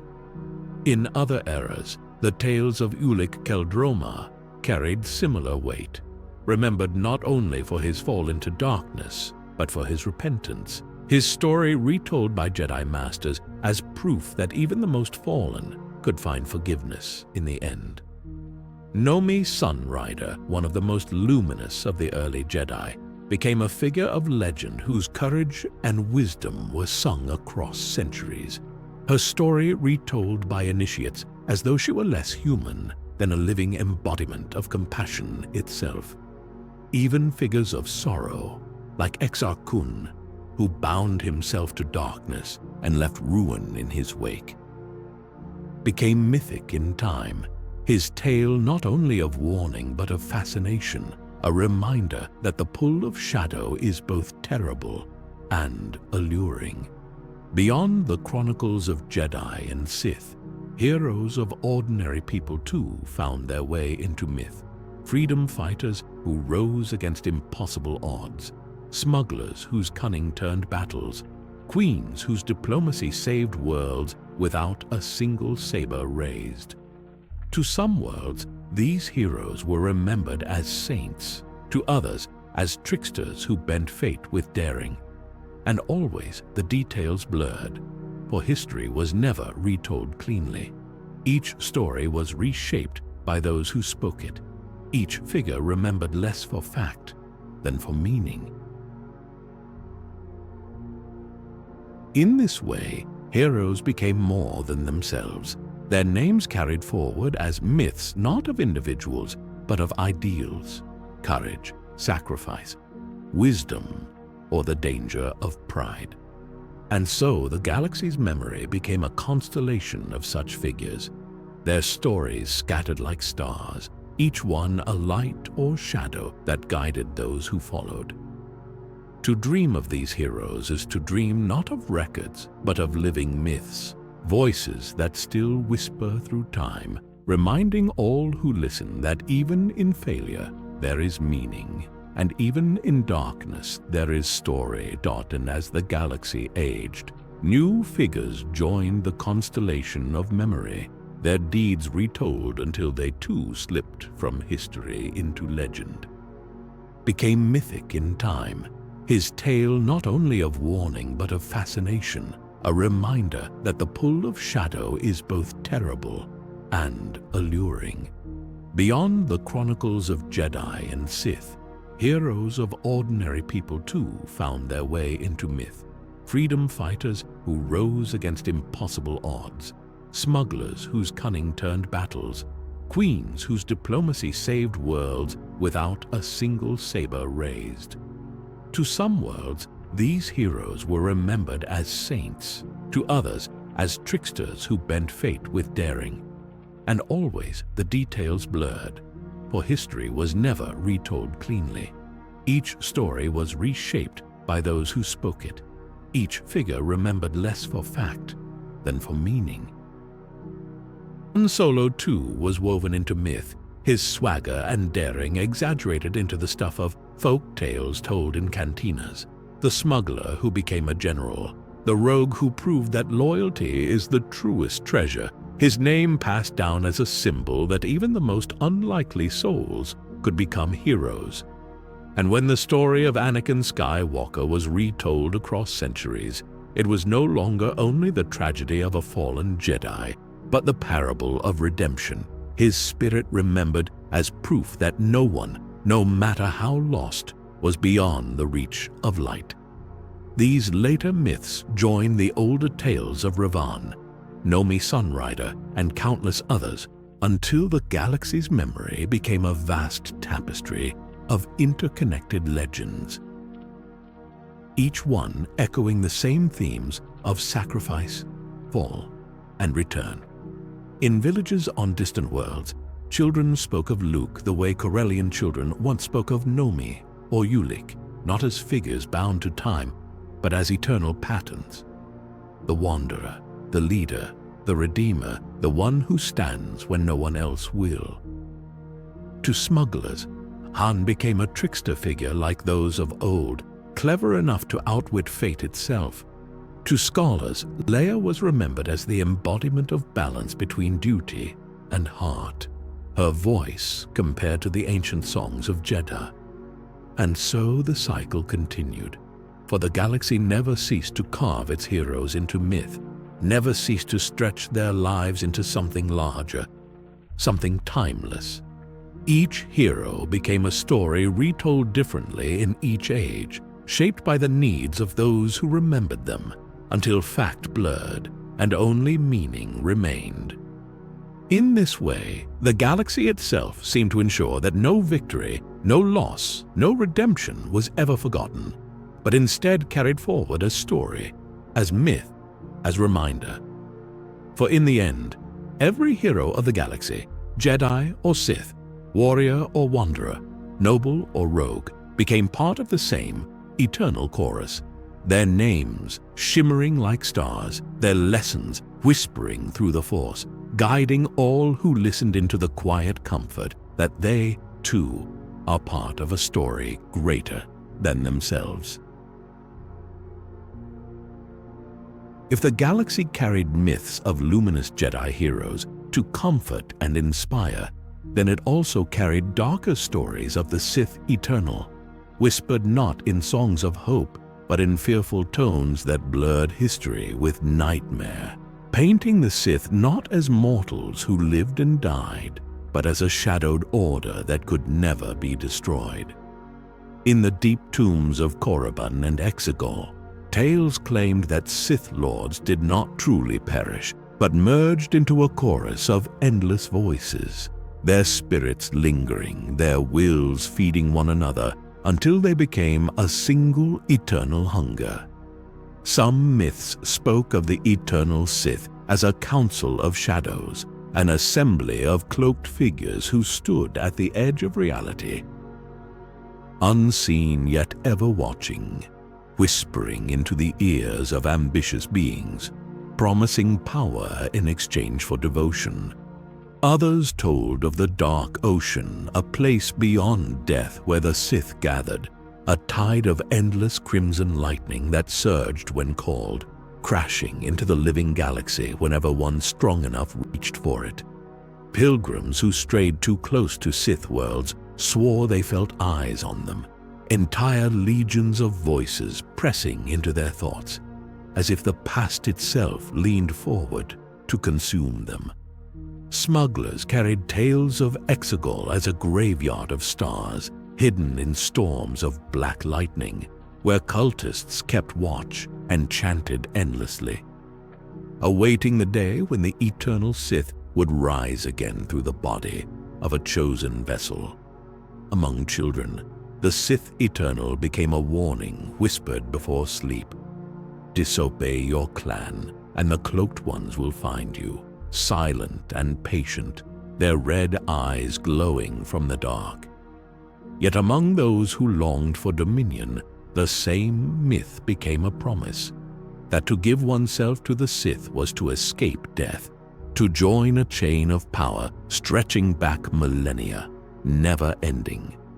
Jedi archives recorded fragments of this lore only as warnings, yet even there, masters admitted uneasily that the persistence of such myths hinted at truth, that the shadow of the Sith lingered not only in flesh, but in the memory of the Force itself. To many, the idea of the Sith Eternal was more terrifying than any single Dark Lord, for it suggested that no victory was final, that no triumph of light could erase the chorus of hunger beneath the galaxy's surface. And so the Sith Eternal became legend, not only as villains of the past, but as an idea, the idea that shadow does not die, that ambition does not fade, that darkness waits always to be called again, eternal as the stars themselves dot.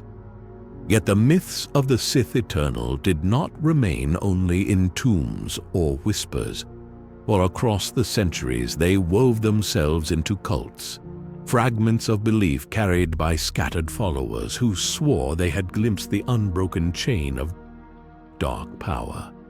On hidden worlds, shrines were raised in secret, carved with symbols so ancient that even scholars could not read them. And there, hooded devotees lit fires in black stone altars, chanting names of long-dead lords as if calling them back into the galaxy. Some spoke of hearing answers in those rituals, voices not their own rising from the shadows, promises made in a tongue that tasted like iron. Sith holocrons, too, kept the myth alive, their flickering red holograms whispering not only teachings but warnings, that those who fell into the eternal service would never truly die, their essence bound to the current of hunger that stretched from Addis to Bane, from Bane to Sidious, and beyond. When Darth Sidious rose to power, some claimed he was not one man but the vessel of this chorus, his voice layered with 1,000 others, his ambition fueled by every Sith before him. Rumors spread after his fall that he had returned through the will of the Eternal, carried back by rites so ancient they bent death itself, his resurrection proof that the Sith were not individuals, but a storm that could gather again and again. The cultists of Exegol were said to be keepers of this secret, their rituals endless, their loyalty not to one master, but to the unseen assembly of the Eternal, waiting for the galaxy's skies to burn with lightning once more. To the Jedi, these myths were preserved as warnings to initiates, that evil might pass in one form but return in another, that victory was never final, that vigilance must never sleep. But to others, the Sith Eternal became not warning but temptation, a promise of escape from the frailty of mortality, of belonging to something vast, of joining a chorus that could never fade. Farmers in the Rim, frightened by the storms above their deserts, told their children that thunder was the laughter of the Eternal.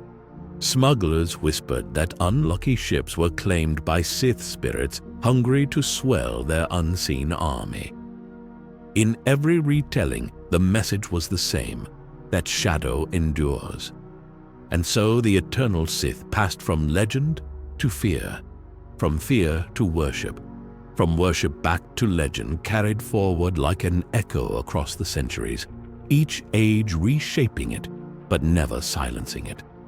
For in the end, the myth of the Sith Eternal was not only about death or power, it was about inevitability, the eternal reminder that the darkness, once born, waits forever to be reborn again. If archives and temples preserved history with solemn care, then the cantinas of the galaxy preserved it in another way altogether. For within smoky halls and under flickering lights, the great wars and heroes of the ages were retold in voices roughened by laughter, by fear, by ale, and by longing. Here, myth was not carved in stone, but spilled from lips, exaggerated and reshaped with each retelling until truth blurred into legend. In a cantina on Tatooine, smugglers swore they had seen Jedi leap higher than towers, their sabers cleaving starships in half with a single swing. In a bar on Corellia, old soldiers insisted the Sith could choke entire battalions with nothing more than a glance. On Ryloth, dancers whispered tales of Mandalorian warriors who fought so fiercely that even death hesitated to claim them, while in the Outer Rim, miners told stories of the Force as if it were a storm that drifted between stars, choosing wanderers at random to wield its fire. In these places, Revan was remembered not as Jedi or Sith, but as a ghost who walked battlefields, a figure whose mask was seen on every world where rebellion stirred. Anakin Skywalker became both villain and savior depending on the storyteller. To some, he was the dark fist of the Empire. To others, a tragic knight consumed by fire, yet redeemed at the end by love. Luke was retold as a farm boy who rode a krayt dragon into battle, Leia as a queen who silenced tyrants with her voice alone, Han as a rogue who once gambled with death itself and won. Every retelling grew taller with ale and braver with laughter. But beneath the embellishments lay truth, that the galaxy longed for its stories to be larger than life, to make sense of suffering and loss by reshaping them into tales of destiny and hope. In cantinas, myths were currency, traded between travelers as proof of where they had been, who they had met, what they had survived. And so legends endured not only in temples or archives, but in the hum of conversation, in the clink of glasses, in the laughter of strangers who found comfort in the knowledge that somewhere, somehow, someone had faced the same darkness they feared and won. For the cantinas of the galaxy, with their shifting lights and endless songs, were themselves temples of story, where myth was not preserved in silence but kept alive in noise, in exaggeration, in joy, in the timeless act of telling. And so the cantinas of the galaxy became crucibles where the same legends splintered into countless shapes. For each world, each voice, each listener needed the story to mean something different. On Nar Shaddaa, where the glow of neon lights masked lives lived in shadow, the Jedi were not remembered as guardians of peace, but as reckless warriors who toppled governments with a single swing of their blades, their power feared as much as admired. On Alderaan, before its silence, cantina singers wove songs of Leia Organa into ballads of defiance. Her name carried as both daughter of royalty and mother of rebellion. Her courage retold until it burned brighter than any sun. On Kashyyyk, storytellers reshaped the saga of Han Solo into something closer to forest folklore. A trickster who outsmarted giants and sang to the stars, his blaster replaced by wit and his ship retold as a living creature that carried him faithfully across the void. In the Outer Rim, where the scars of war were deepest, the Sith were painted not as distant emperors, but as nightmares that wandered through villages at night, cloaked in fire, their presence so terrifying that children were warned never to stray too far from the hearth. Yet in the core, in cantinas where imperial officers once drank, the same Sith were praised as stern rulers who brought order to chaos, their cruelty softened into necessity by the voices of those who longed for certainty more than freedom. Myths in cantinas shifted like smoke, never the same from one telling to the next, because they were shaped by need, by the hunger to laugh, to mourn, to frighten, to inspire. Even the smallest details of great events became inflated into living myth. The shot that destroyed the Death Star became a miracle seen from 1,000 angles, sometimes fired by Luke, sometimes by a nameless rebel whose name had been forgotten, sometimes by fate itself, as though the galaxy had chosen freedom with its own hand. The duel on Mustafar was described by drifters as a battle that split a planet in half, its lava rivers said to roar with the screams of fallen Jedi, though others insisted it was only a story to explain why the world burned so endlessly. In this way, cantinas did what no archive could. They kept the galaxy's stories alive in motion, never frozen, always breathing, shaped anew with each drink poured and each song sung. For myth, after all, does not survive only in records, but in voices. And the cantinas of the galaxy ensured that no legend, no matter how scarred or painful, was ever forgotten, so long as someone sat down with strangers and whispered it again. The galaxy is vast, its history stretching longer than the memory of any one people. Yet through all its ages, the one thread that has never broken is story. For even when temples fell, when libraries burned, when empires rose and crumbled into dust, the myths endured, whispered from one generation to the next like the breath of the Force itself. The legacy of myth is not in the accuracy of detail, but in the weight of meaning, for each tale retold carried with it the hope, fear, and longing of those who spoke it. The Jedi were remembered as luminous guardians, not because every knight lived without flaw, but because the galaxy needed to believe that courage could endure. The Sith were remembered as shadows eternal, not because every lord cheated death, but because the galaxy needed a name for its own hunger and its own fear.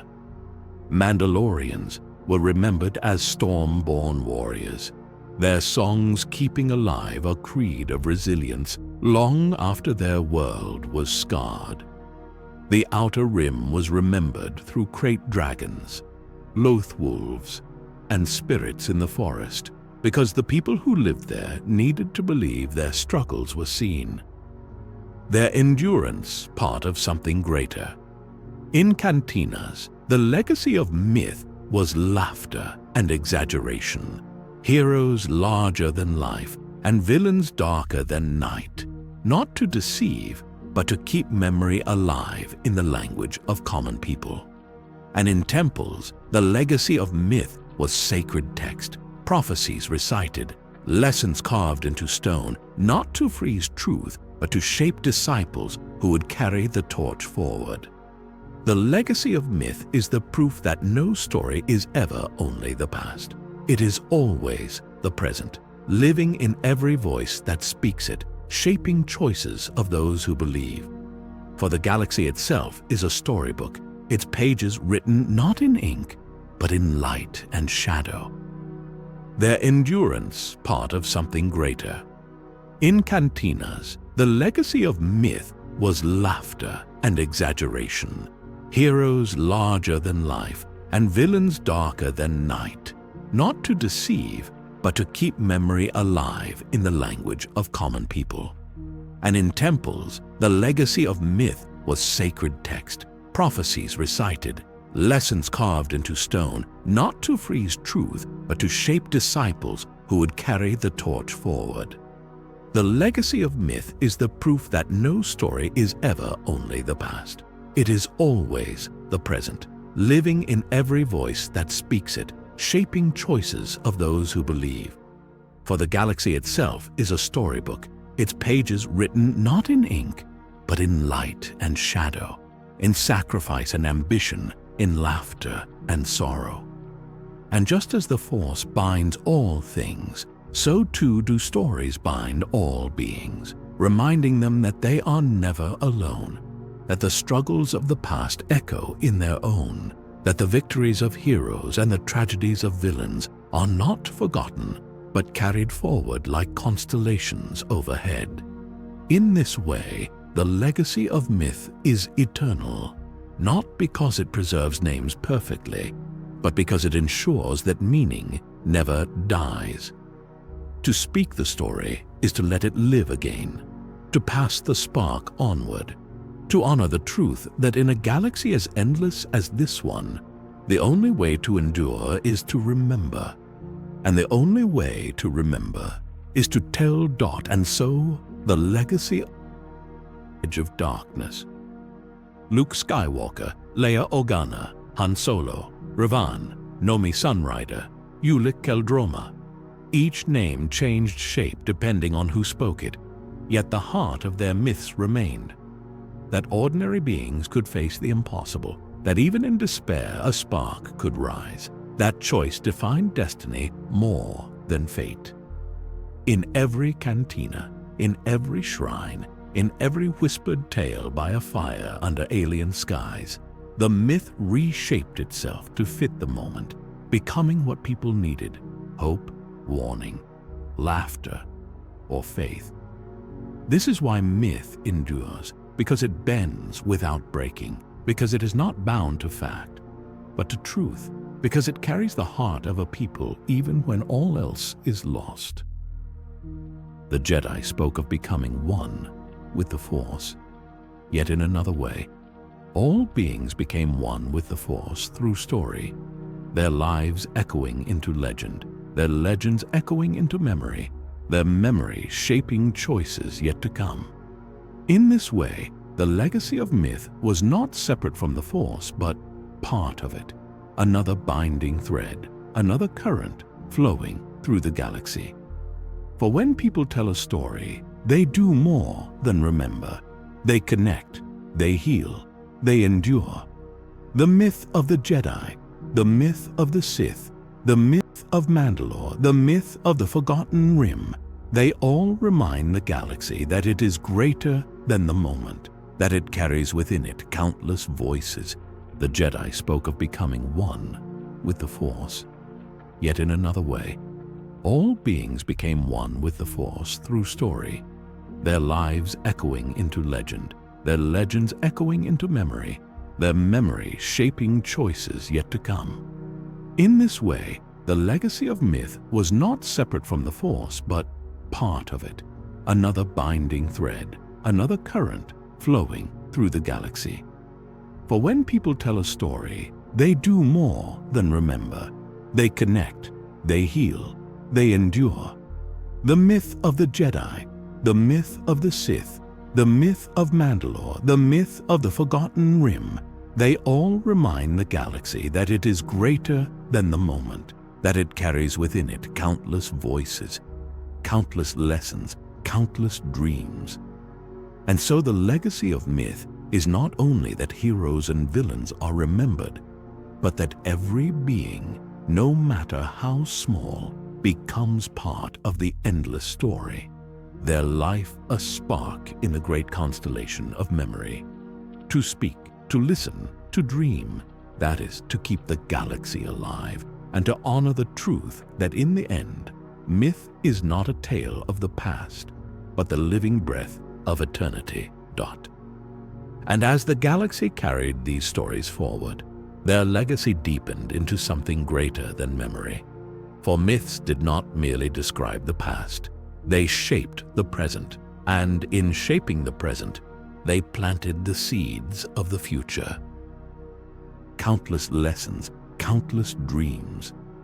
And so the legacy of myth is not only that heroes and villains are remembered, but that every being, no matter how small, becomes part of the endless story, their life a spark in the great constellation of memory. To speak, to listen, to dream, that is to keep the galaxy alive, and to honor the truth that in the end, myth is not a tale of the past, but the living breath of eternity. And as the galaxy carried these stories forward, their legacy deepened into something greater than memory. For myths did not merely describe the past, they shaped the present, and in shaping the present, they planted the seeds of the future. And so myth became the hidden republic that could never fall, the silent rebellion that never died, the eternal order of voices: Jedi, Sith, Mandalorian, Wanderer, Smuggler, Queen, Farmer, woven together into a chorus that will never fade. To listen to these myths is to feel the Force itself, for the Force is not only energy and destiny, but also memory and meaning, carrying forward every echo, every lesson, every name, until even the most forgotten hero is reborn each time their story is told. And perhaps that is why the galaxy will never truly lose its myths, because they are the way it remembers itself, the way it heals, the way it dreams. And so, at last, we return to the silence of the stars, where the great battles have faded into echoes, where the voices of heroes and villains are carried only in the breath of memory, and where the galaxy itself seems to exhale in quiet dreams. For every tale we have spoken, of Jedi and Sith, of Mandalorians and Wanderers, of spirits and shadows, of Cantina songs and prophecies whispered, is more than history. They are the dreams of a galaxy that refuses to forget itself. Dreams told and retold across thousands of worlds in 1,000 different tongues, yet always carrying the same heartbeat. That life is struggle, that struggle is meaning, and that meaning endures. In the stillness of night, one can almost imagine the galaxy dreaming through its stories, each myth a star that flickers in the endless dark, each legend a constellation that guides the lost. The Jedi dream of light that can never be extinguished, the Sith dream of power that can never be denied, the Mandalorian's dream of honor that survives every ruin, and the Outer Rim dreams of spirits and beasts that remind them they are not alone. Even when names blur and details shift, the galaxy dreams on, because myths are not chains of fact, but rivers of meaning flowing endlessly forward. A child hearing these tales feels less small beneath the twin suns or the endless forests, for they know others came before who faced despair and still rose. An elder telling them remembers that their own life too is part of a larger pattern, a thread woven into the endless fabric. And so stories become more than words. They become bridges, tying the living to the dead, the past to the future, the fragile to the eternal.